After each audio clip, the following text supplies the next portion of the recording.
Kuba píše, ty vole, tak tohle to nemám rád. Jednou jsem měl roztržený šourek.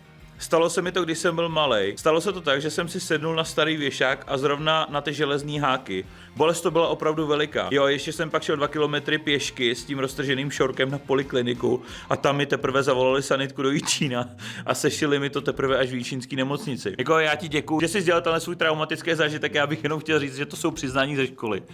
Co to mělo společného se školou? Každopádně Teďka máme akorát bolest, co každý z nás cítí. taky cítíš. Cítím, je to hrozný, vole. Hodně cítím. Roztržený šourky. Neměl jsi nikdy roztržený šourek. Naštěstí ne. A borec s tím šel 2 kilometry. Vem si, že si roztrhneš pytel a 2 kilometry jdeš vole, na polikliniku a tam ti jenom řeknou, no tak to vám musíme zavolat do nemocnice prostě a ty jenom, já už to chci spravit, prosím, můžete mi to zašít, kurva, nebo něco s tím udělat, mě tam čouhej koule. A oni, ne, ale je to tamhle kilák pešky, tak jestli tam dojdete. Ty vole, to je nejhorší úraz, co se ti může stát. Už je někdy utrženou uzdičku. A ty nemluv.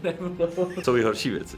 U nás na základce cca 8. třída naší partu hrozně srali naší kolegové z Bčka. Klasická A versus B. Při odpoledních přestávkách na nás venku vždycky stříkali pití, házeli odpadky a tak dál. Jakožto pár správných chlapů v uvozovkách jsme je nenapráskali, ale vždycky je jen odehnali. Jednoho dne už ale zašli přes čáru, když na nás vystříkali asi 8 plechovek těch gumových špaget bez spreji, co se prodává v každé vietnamské tržnici. Tak jsme se rozhodli pomstít. Na zahradě jednoho z nás jsme namíchali psí exkrementy, písek a několik balení chili koření, plus to postříkali několika sprejema z těláků. Nechtějte ani vědět, jak to smrdělo. Následující den jsme to do školy přinesli a také jsme, jako obvykle, viděli zmíněnou partu Bčáků, jak hulí za školou. Vyběhli jsme tedy rychle do druhého patra s cílem to na ně ze zhora vysypat. Jelikož jsem byl v naší partě nejvyšší, úkolu jsem se chopil. Jako totální idiot, samozřejmě já. Netrvalo to ani 5 sekund.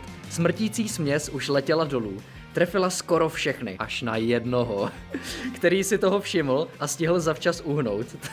To bude pomsta. Bohužel tento Bčák si všiml také mě a po škole si na mě počkali. V životě jsem nedostal od nikoho tak přes držku jako od nich.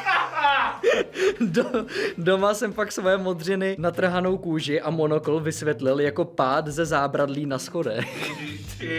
Tyjo, to bylo normální cinema, To je úplně jak film, ty vole. To bylo hodně film. Ale mně se líbilo, jak prostě si připravili tu pomstu. Představ si, že jsi rodič, koukáš prostě z toho okna, z té kuchyně na tu zahradu a vidíš tam tu partu těch 3 kamarádů, jak tam sbírají hovna prostě po zemi a sbírají ten písek a jdou to vole někam míchat vole, do nějaký garáže a ty si říká, co tam kurva dělej. A do toho dáš to chili ještě. Jo, ale hlavně, jak rodičům vysvětlil monokl, jakože prostě spadl ze schodů. To bys musel jako hodně špatně spadnout ze schodů. Mně se líbilo, jak tam říkáš natrhanou kůži, vole. Co ti udělali pro boha, vole. No právě. Taky to, ty jim zašpiníš v oblečení, tak oni ti za to vole zmlatí, takže ti pak vezmou ledvinu. To by mě zajímalo, co jste udělali. Jo, co byla pomsta? Jestli to gradovalo do smrti třeba nějaký. Tak jeden z nich neumřel prostě. Viral Brothers prank. No ale mě by zajímalo, jak potom smrděli. On tam ještě je pak dovětek, který ty jsi tam nepřečet, protože jsem ho tam nedal. Tak tam je pak dovětek, že se tohle stalo před 1. hodinou, že oni v tom byli celý den v tom oblečení, jak to na ně spadly ty hovna s tím pískem a s tím chili. Takže ono nejen, že smrdíš, ono tě to nejspíš pálí do očí. Jo. Každopádně nechtěl bych ty vole, aby na mě někdo hodil hovno. Já si myslím, že to byl mladší brácha Lauberový teda. jo.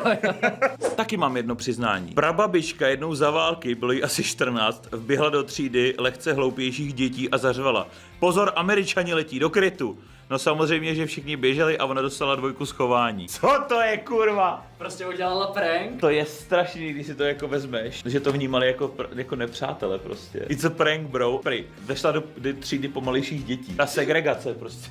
Byla tehdy. Vole, to a všichni se skovali a babička, ty vole, co si dělá prdelinu. Já si myslím, že potom hrozně se řezali, protože v té době se s tím nesrali. Vláčeli po ulici. V té době ty pranky měly jako nemalou daň. Třeba zlomili nohu nebo něco takového. Taky jako. Oni v té době měli 12 dětí, tam bylo jedno, když se jedno ztratí nebo 2. Jo, když jedno zmizí. Ano, přesně. Když jednou dělá prank. Tak, zbývá vás 6.